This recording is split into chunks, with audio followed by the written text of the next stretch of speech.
आज मैं उन सभी क्वेश्चंस को बताने वाला हूं। मैं आपको ज्यादा क्वेश्चंस तो नहीं बताऊंगा, टॉप 20 क्वेश्चन बताऊंगा और अगर आपने उसे अच्छे से पढ़ लिया तो यकीनन आप एग्जाम में बेहतर स्कोर गेन करने वाले हो। अगर आपके पास नई परीक्षा बोर्ड की बुक है तो प्लीज आप उसे ओपन कर लीजिए। जिस क्वेश्चन को मैं टिक कर रहा हूं उसे टिक कर लीजिएगा और टिक करने के साथ साथ मैं आपको पढ़ाऊंगा भी, समझाऊंगा भी। मतलब काफी कुछ सरल होने वाला है। हमारे पास अभी कल का समय और है, कल संडे है, तो और बहुत अच्छे से प्रैक्टिस कर लेंगे ताकि हम सोमवार के दिन एग्जाम में बेहतर परफॉर्मेंस कर पाए। टेंशन मत लो, अब वीडियो स्टार्ट हो चुका है तो जब तक मैं कंप्लीट नहीं कर दूंगा तो चैन से नहीं बैठूंगा। एंड इसके बाद हम आपके लिए प्रैक्टिस पेपर भी उपलब्ध कराएंगे, आप एक बार उसे देख लीजिएगा, यकीनन आपका एग्जाम बेहतर होगा। लेकिन उसके पहले एक बड़ी सैड न्यूज ये है कि मैंने केमिस्ट्री के लिए टीचर लेकर के आया था, उनको मैं बोला कि ठीक है आप क्लास 11 के बच्चों को केमिस्ट्री पढ़ाइएगा। आपने इतना ज्यादा बाइकआउट किया कि उन्होंने बोल दिया स्पष्ट रूप से कि हम क्लास 11 के बच्चों के लिए वीडियोस नहीं बनाएंगे। तो देखो ये तो खैर गलत बात है। अगर आपके लिए मैं कोई टीचर लेकर के आता हूं तो प्लीज उन्हें सपोर्ट किया करिए, वो आपके लिए आए थे।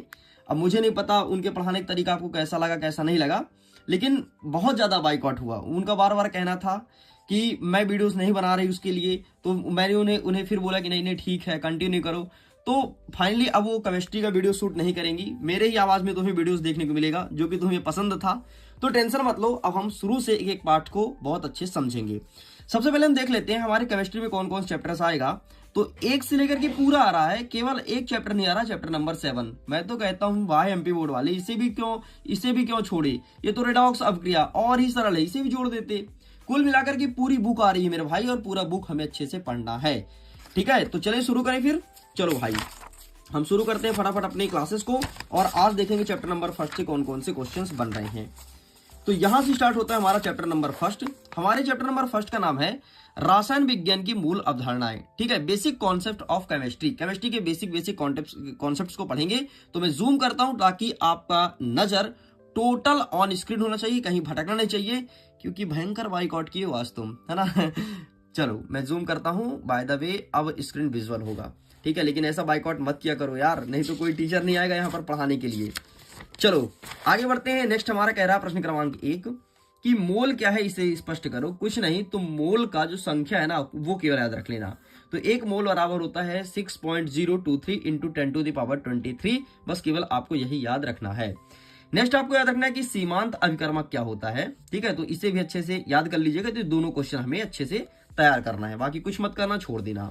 यहां से एक प्रश्न आएगा कि सार्थक अंक कैसे निकालते हैं, पहचानना है। ठीक है, जैसे तुम्हें दे देगा 0.0025, तो इसके कितने सार्थक अंक होंगे। ठीक है, यहाँ पर दिया है 208, तो कितने सार्थक अंक होंगे, तो ये तुमसे पूछा है। सार्थक अंक मतलब होता है जो अंक काम का हो उसे कहते हैं सार्थक अंक। एक बात बताओ, इसमें देखो 0.0025, इसमें इस जीरो का क्या कोई काम है, नहीं है, तो 25 मतलब इसमें 2 सार्थक अंक होंगे, खत्म। ठीक है, 208 में तो तीनों संख्या काम का है, क्योंकि 0 बीच में है तो 3 लिख दो, तो 3 सार्थक अंक है। इस प्रकार से सार्थक अंक निकालना है। ठीक है, इसमें कितने हैं, इसमें 1 2 3 4 5, इसके सार्थक अंक 5 है। लेकिन एक बात बताओ, जैसे हाँ ये 500 है, ठीक है, पीछे 0 है, तो क्या सार्थक अंक में काउंट करेंगे, हाँ करेंगे। 1 2 3 4 5 सार्थक अंक है, देख लो यहाँ पे लिखा है। लेकिन अगर आगे 0 है उसको काउंट नहीं करेंगे। सार्थक अंक में ध्यान रखना, पीछे 0 काउंट करते हैं, आगे वाले को नहीं करते। बाकी कुछ नहीं पूछेगा, खत्म है ना, चैप्टर ही खत्म है। केवल 2 नंबर का एक प्रश्न तो आ रहा है यहाँ से, बाकी कुछ नहीं आ रहा है। ठीक है, हाँ नेक्स्ट पढ़ लेना द्रव्यमान संरक्षण का नियम। द्रव्यमान संरक्षण का नियम कहता है, इसको लेबोजियर ने दिया था, और ये वही लेबोजियर है जिन्होंने ऑक्सीजन की खोज की थी। ये कहते हैं कि ना तो हम ऊर्जा को उत्पन्न कर सकते ना तो नष्ट कर सकते, बल्कि एक रूप से दूसरे रूप में परिवर्तित करते हैं, यही कहलाता है द्रव्यमान संरक्षण का नियम। और एग्जाम्पल में क्या लिखोगे, कार्बन और ऑक्सीजन को जोड़ेंगे तो बनेगा CO2, बस इतना लिख करके चले आना। ठीक है, यहां तक, और ये 2 नंबर का एक प्रश्न बनेगा। चल भाई खत्म है, ये चैप्टर ज्यादा कुछ है नहीं। हाँ मूलानुपाती देख लेना। ठीक है, यहां से क्वेश्चन आएगा। मूलानुपाती वह सूत्र जो किसी यौगिक के अणु में विद्यमान विभिन्न तत्वों के परमाणु के सरल अनुपात को दर्शाता है, उसे मूलानुपाती कहते हैं। ये चीज एग्जाम में देखने को मिलेगा। नेक्स्ट कहता है कि गुणित अनुपात का नियम क्या है, एक एग्जाम्पल देकर के समझाना है। क्या लिखोगे? जब तो दो तत्व परस्पर संयोग करके दो या दो से अधिक यौगिक बनाते हैं उसे कहते हैं गुणित अनुपात का नियम। तो ये चीज देख लेना अच्छे से, ठीक है। नेक्स्ट, स्थिर अनुपात का नियम तुम्हारे कक्षा में नहीं आएगा, क्लास 9 में तुम पढ़े होगे, ठीक है। यहाँ पर अब तुमसे गुणित अनुपात पूछेगा, देखो ना 10, 15, 16, 18, 19 में पूछा भी है और इस बार भी देखने को मिलेगा। हाँ भाई, एक ये देखना गैलूसाक, गैलूसॉक या फिर गैलूसाक, ठीक है। ये कई बार एग्जाम में आता है तो इसे भी प्रिपेयर करना है। फटाफट आप इसका फोटो क्लिक कर लो, बाकी कुछ मत पढ़ो, कुछ मत पढ़ो।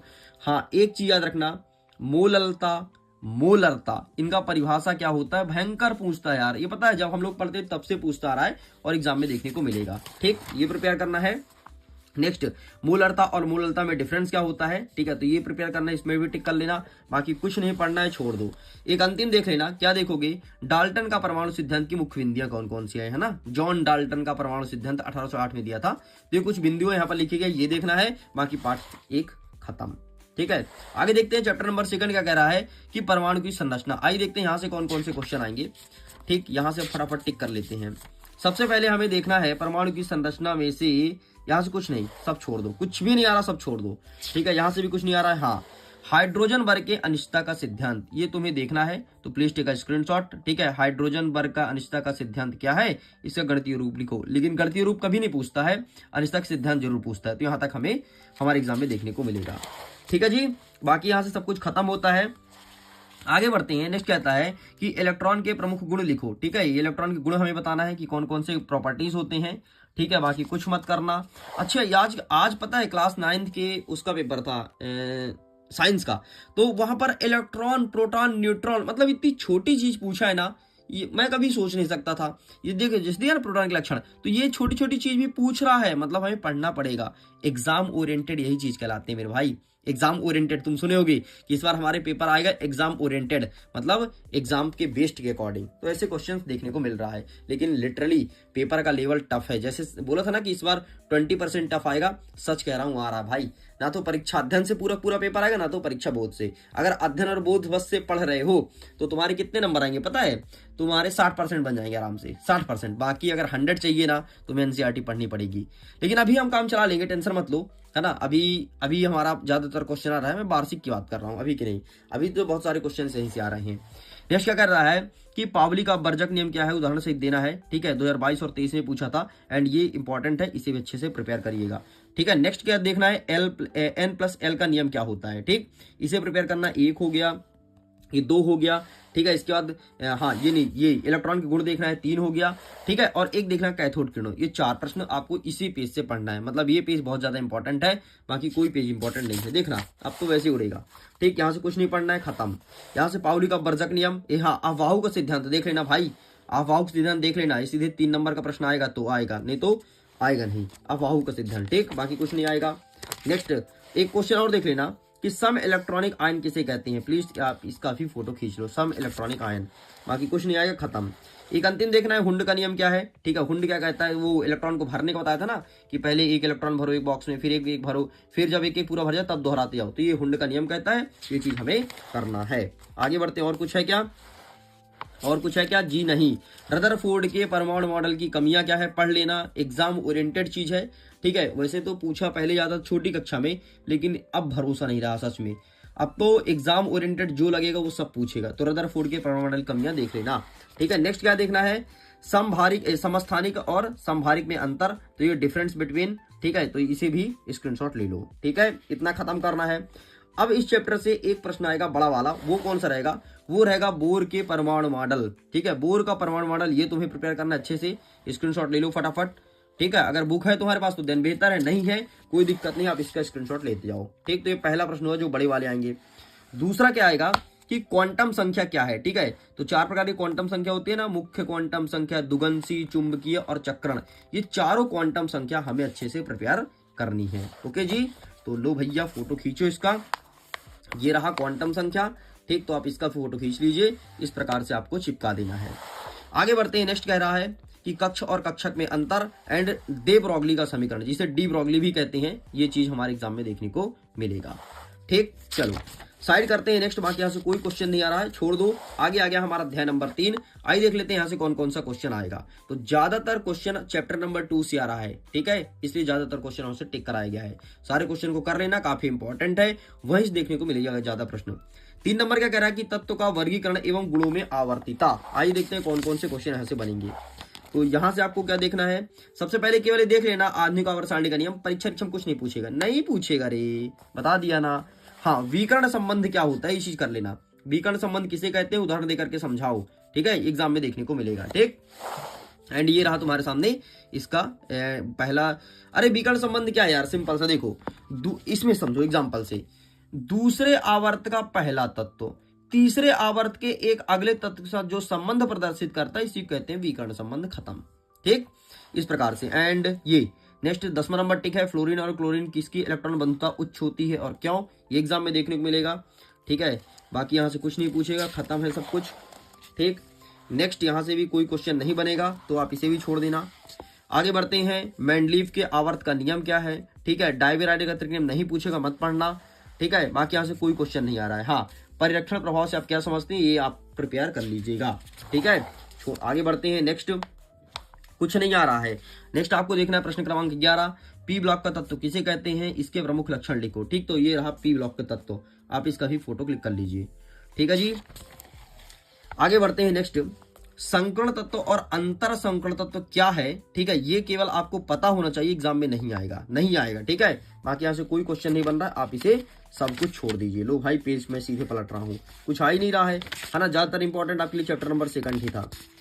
ठीक है, आयनन ऊर्जा का केवल डेफिनेशन देख लेना, आयनन ऊर्जा किसे कहते हैं। ठीक, बस प्रभावित करने वाले कारक से मतलब नहीं है, केवल आयनन ऊर्जा क्या है इतना देखना, आधा 2 नंबर का प्रश्न बनेगा।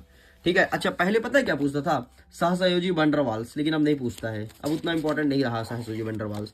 ये मेंडलीव कुछ नहीं इंपॉर्टेंट रहा। ठीक है, आधुनिक आवर्त सारणी जो पढ़ रहे हो कोई इंपॉर्टेंट नहीं है। अच्छा, अब आप हमें कॉमेंट में ये बताओ कि जो हम आधुनिक आवर्त सारणी पढ़ते हैं किसने बनाया है, बताओ, चलो बताओ, देखता हूं कौन सही आंसर करता है। बहुत ज्यादा मैं इनका बाइकआउट किए यार सच में मेरे पास उनका फोन आया था, उनका सीधा ही कहना था हम वीडियो नहीं बनाएंगे, हम वीडियो ही नहीं बनाएंगे। मैं बोला क्या हुआ मैम, कहती कमेंट को आपने पढ़ा, मैं बोला नहीं अभी तो मैंने नहीं देखा।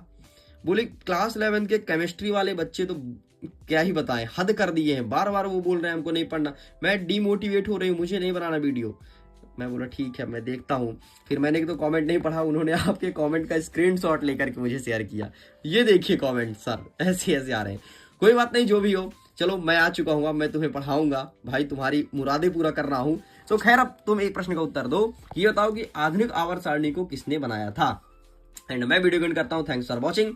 खुश रहिए, पढ़ते रहिए, मुस्कुराते रहिए। जल्दी मिलेंगे नेक्स्ट वीडियो में, जिसमें अध्याय नंबर 4 और आगे क्वेश्चंस को कवर करेंगे। तो हमारा यहाँ तक कंप्लीट हो चुका है। ठीक है, कहाँ गया ये 1 2 3, अब एक बचा 1 2 3 1 2, मतलब मुश्किल से 2 वीडियो आएगा, फिर आपके सामने मैं प्रश्न पत्र लेकर के आना प्रारंभ कर दूंगा। तो पहले आप ये तैयार तो करते जाओ, प्रश्न पत्र आएगा तो तुम्हें आसानी होगी और पूरा फायदा उठाएंगे, अच्छे से समय का यूटिलाइज करेंगे और सब कुछ ऐसे कर लेंगे। Okay, bye.